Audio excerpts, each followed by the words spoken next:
Hi there, this live prepper here. And this article here is the problem with preppers from the modern survivalists. But what he's done is he's pulled up a old letter submitted in this contest thing. Is Why I Hate Preppers by Alan C. And this is what I'm basically here on talk about this. It says I greatly enjoyed reading the letter forward by Alan C. But yet he didn't win the contest. It mirrors many of my own thoughts, mostly not vocalized, that I have had about other preppers. I do not like the generation implied in the word itself, for it establishes a either for or against a group of people who seemingly decidedly different. Now, he says it is brought to mind the repeat phase among preppers, like-minded individuals. Now, having met face to face with a number of other people who are concerned about uncertain times and are preparing in one way or another for those inevitabilities, thus to put out an advertisement to join like-minded individuals in the prepper community is, in my view, about like making the same a group of professional football fans on, assuming that they are like-minded. The thing is, you don't have to go join these groups if you don't want to. They're there. They're fine for the reading. I've read some of them, and some, like I said, a lot of them is not my cup of tea. Some of them's rather really a scream, but it says on the subject of paranoia, Alan repeats the oft-used phrase, I wouldn't be so paranoid if everyone wasn't out to get me. Everyone's out to get me. Well, I don't know about that.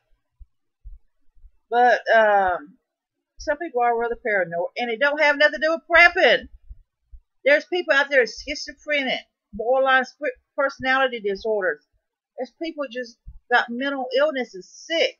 There's people that do their medications or do some kind of drugs they're taking. They're hallucinating, whether they're on LSD or crack or whatever. They're paranoid due to that, not because they're prepping, because they're not. They just do it. They're just paranoid.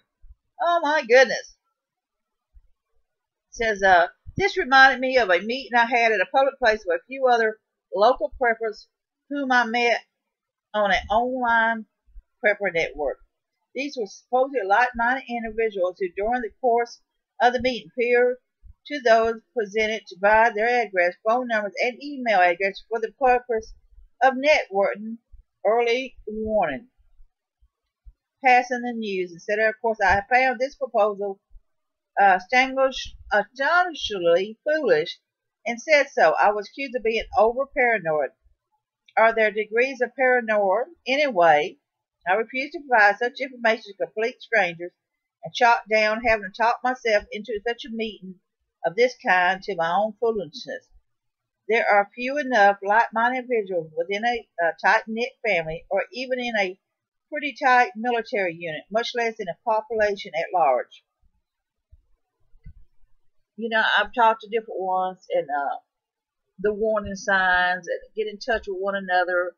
And I've seen people post as though I need an area to go to in case of an event. Where can I go to? So it's good and it can be good, it can be bad. It's up to you. I don't like getting a lot of newsletters on my emails. I don't. I've got a couple of them, but I don't really get into some of them. I've checked them out, and they're just too much for me. They're just too much for me. I'm sorry, but how much information do you give out? And these people that you join these groups with, who wants this early warning system, what kind of early warning system are you talking about? The fact is, there's going to be chances there's going to be no warning at all. You're not going to have time to get on your computer or your phone and email these people because the system's going to be crashed. Get real on some of this here. So, and the modern survivors, of course, he's talking about the problems with preppers, and of course, the letter by Alan C's Why I Hate Preppers. Uh, talking about the fantasies of this, and they do. Uh, concerning Alan's frustration with preppers being know-it-alls. The statement particularly rings true to me. Later the same evening, suburban grandma is in a user group, uh, half-digest piece of prepper knowledge she picked up on another website without having to actually fight anyone, killing anyone, or spend a week in the woods. It's all brought to mind the image of my teenage grandson, who, while they were very bright and seemingly able to absorb any sort of material that he reads or hears or sees on TV, has a terrible habit, in my view, of saying, I know such, and I have repeatedly reminded him that he does not know anything, nor does anyone else. It doesn't matter how prepared you are. If things go bad, you're still never going to be prepared enough. I'm definitely not a know-it-all.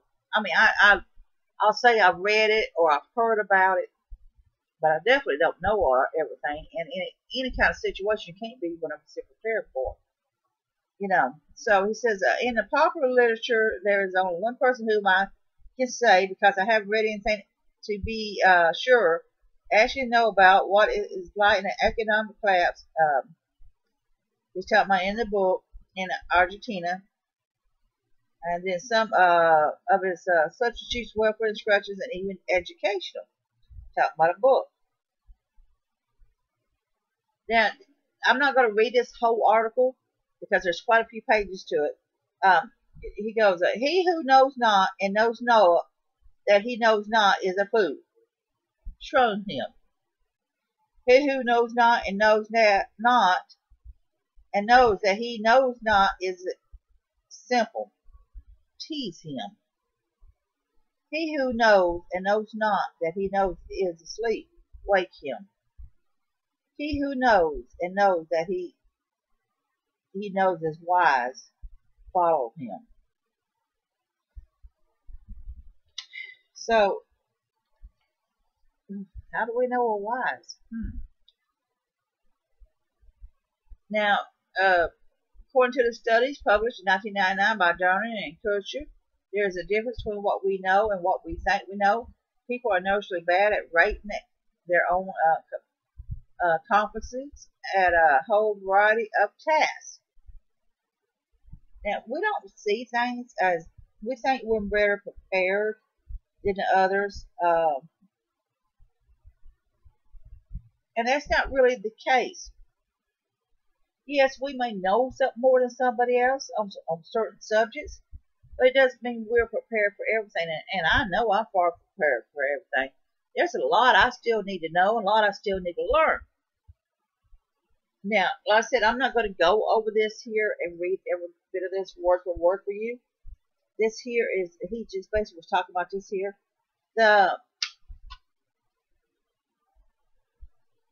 You check out his letter. What was Alan was talking about? I read part of it when I was researching on the library.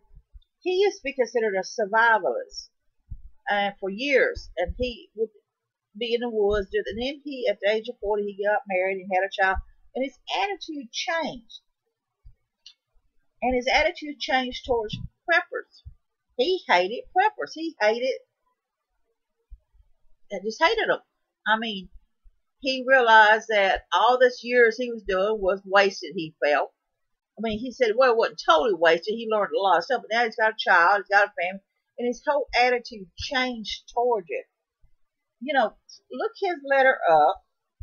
It's called Why I Hate Preppers by Alan C.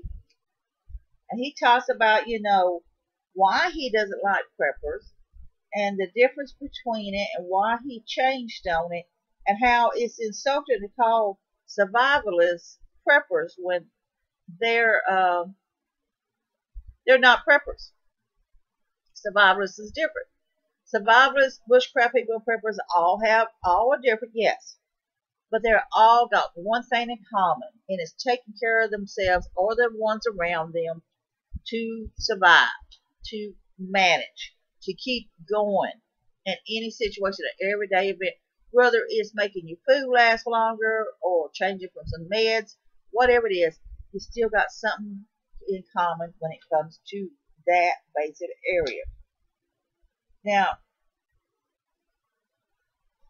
the thing is like I said, there's a lot to this. I'm not going to read all of this, like I said, but I just want to touch bases where he thinks there's problems, the problems with preppers. Basically, he feels that a lot of them is a know-it-all. Then he made comments on people submitting articles, and even this one here, he wanted them to submit articles for a contest, but the guy submitted it and he didn't win. They think basically they kind of thought it was just a basic scam. They don't think nobody really won to begin with. He was just using it to get people to write stories. Problem with preppers is a wide range. You can go for any number of reasons. I think there is those who hates preppers for different reasons. I think you have many of them that was preppers at one time, and for whatever reasons got disillusioned and became very angry and hated towards it. I think some of that was, of course, the groups. I think some of them found that they would join these groups or go check them out and got really disillusioned at prepping and hearing the same thing over and over. Don't judge everyone by those ones you see. These ones, a lot of these that shows up, that's preaching their sermon at these groups, peddling their snake oil, as you want to put it. Don't judge everyone by these people that you're seeing that's making you not happy. Judge yourself by what you need to do. What you feel you need to do within your own group, in your own family, in your own friends. The changing of the guard, basically. That's what prepping's all about. It's just taking care of yourself and your family. SHTF may never happen worldwide, but then again, you might lose your job, and the food you got stored up will help feed your family. Maybe the medications you own, you can't afford them anymore. Well, the herbs and stuff, the knowledge of the plants you got saved, will keep you. It's sad that you have many of those out there prepping that did become haters of prepping. So this in here is what I'm saying. He's talking about the problem preppers. Talking about their know-it-all attitude. Talking about the gloom and doom deals all the time. He says, concerning Alan's frustration with prepping being know-it-alls, this statement particularly rang true to me.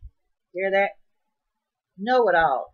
Later the same evening, talking about the grandma there, and then he also and Alan comments further, leads me into frustration that I have with preppers who are constantly writing on various blogs a presumption of what will happen under certain circumstances, such as social collapse, zombie backer gangs will roam the countryside, stores will be out of food in hours, gasoline will be unattainable, so and so, so. Some of these events might happen, of course, but for anyone to see beforehand and in the absence of any evidence whatsoever that they know what will happen is ludicrous. So he's talking about all this stuff here. Now, isn't it something? He's putting people down about posting blogs, and here you are, the modern survivalist, reality-based survival for tough times is his blog. And then he's talked about all these people that writes blogs. But even this gentleman here had a contest on writing blogs. I don't know what to say.